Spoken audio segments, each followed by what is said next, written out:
We have an arithmetic sequence. Its pth, qth, and rth term are given by a, b, and c respectively. But we need to show that the following are true. The first, what we'll do, we'll consider that the first term of the arithmetic progression, let's say we represent it by uppercase A, and we are going to consider the common difference with uppercase T. Fine. Now, the pth term, so if we want to represent the pth term, so this will be given by the first term plus p minus 1 times the common difference t. And it's given that the pth term is a, that means this is equals to a. Let's label this as number 1. The qth term is given by a plus q minus 1 times the common difference t. And here it's given that the qth term is represented by b. So we're going to label this as number 2.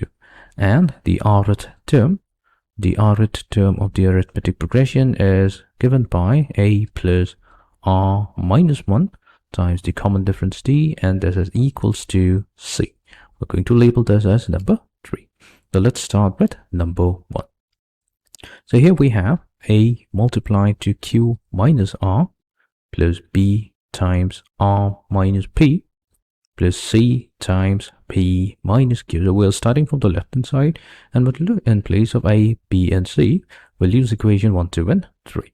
So that means we have a plus p minus 1 times d. So this will get multiplied to q minus r plus b. So b is a plus q minus 1 times d.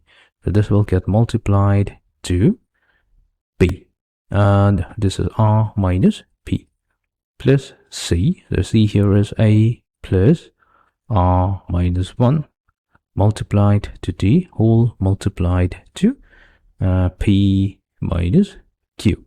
Right. Now we'll further simplify this.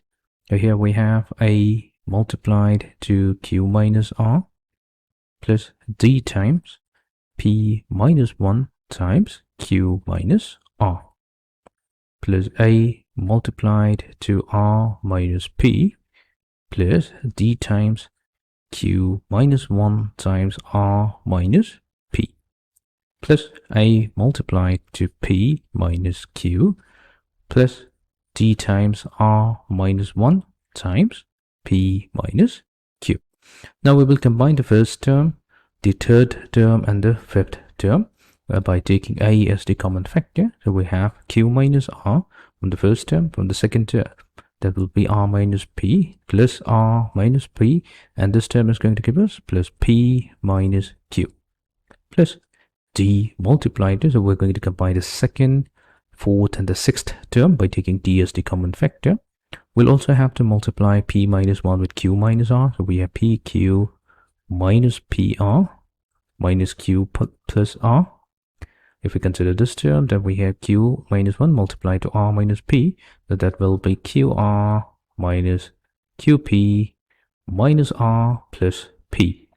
And from the final term, we have r minus 1 multiplied to p minus q.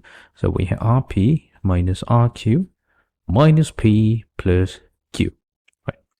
Now here, some of the terms will get cancelled out. So here q and q, negative r, negative p gets cancelled out. So this leaves us with a multiplied to 0 plus d times. So here, let's see if some terms gets cancelled out. So we're positive pq, and we have negative qp cancelling out, negative pr and positive rp cancelling out, negative q, positive r, positive qr, negative rq, positive p and negative p also cancelling out. So this is leaving us with the value 0. That means a times 0 plus p times d times 0, this is equals to 0. And hence we have successfully shown that this particular expression, this value is equals to 0 whenever our pth, qth, and rth term is given by a, b, and c. And we'll come to the second part. We will start from the left hand side. So first, let's try to do one thing. We will find out a minus b, b minus c, and c minus a. So using equation 1, 2, and 3, so we have a minus b. that this will be equals to, so here the a and a gets cancelled out, so we are left with p minus 1 times d minus q minus 1 times d, which will be equals to p minus 1 minus q plus 1 times d, which gives us p minus q times d. Similarly, we'll see that b minus c is going to give us q minus r times d, and c minus a, so that's going to give us r minus p times d. Now we can start from the left hand side of the expression. So here we have r multiplied to, so we have a minus b, but instead of a minus b, we have p minus q times d, plus p times, we have b minus c, so that will get replaced with, b minus c will get replaced with q minus r times d, plus q times c minus a, so c minus a will be r minus p times d. We can take d as the common factor. So here we have r multiplied to p minus q, so we have rp minus rq, plus pq minus pr, plus qr minus qp. Here also we'll see that positive rp and negative pr goes away, negative rq and positive rqr, positive pq and negative qp goes away, so we have d times 0, which simply gives us the value 0, and that's equals to the right hand side.